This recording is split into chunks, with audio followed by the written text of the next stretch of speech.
السلام عليكم متابعينا الكرام. في هذا الفيديو الجديد جينا نحكيو على أسعار الأورو والدولار والجنيه الاسترليني، خاصة الأورو اللي زاد سجل ارتفاعات اليوم في كل ولايات الوطن. زاد ارتفاع في الفترة الصباحية، بصح قبل متابعينا الكرام راني نزيد نذكر لكم حتى اللي راهم في الغربة شحال راهي داير الأسعار تاع الأورو بالتفصيل عند البيع وعند الشراء، خاصة في المدن الفرنسية. بصح قبل ما نبداو متابعينا الكرام نتمنى منكم تصليوا على النبي عليه أفضل الصلاة والسلام.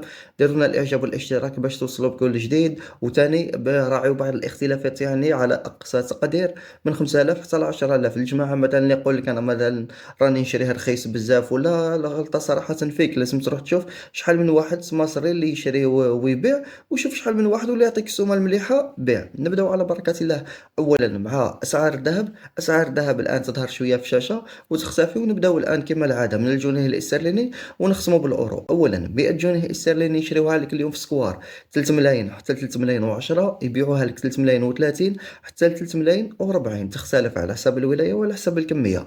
أما بخصوص الدولار، 100 دولار راهم يشريو فيها في السكوار اليوم 2 ملايين و330 حتى 2 ملايين و340، يبيعوها لك 2 ملايين و345 عفوا حتى 2 ملايين و360.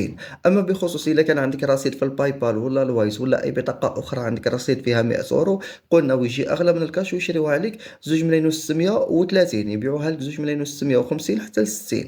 أما بخصوص الأورو كاش نذكر أولا كما العادة في الدول الأوروبية أولا، ومن بعد نجيو الجزائر. المهم في الدول الأوروبية وخاصة المدن الفرنسية وحتى ألمانيا وحتى إسبانيا، وحتى لو كان مثلا في الصين ولا في تركيا اللي يسقسيو تما، راه يدير 2 ملايين و630، يبيعوها لك 2 ملايين و660. أما بخصوص هنا في الجزائر في سكوار شحال دارت 100 أورو، راهي في تقريبا جميع الولايات راهي بنفس السعر تاع اليوم، تختلف برك حوالي 10000. المهم 100 أورو راهم يشريو فيها 2 ملايين و580 حتى 2 ملايين و590، يبيعوها لك 2 ملايين و610.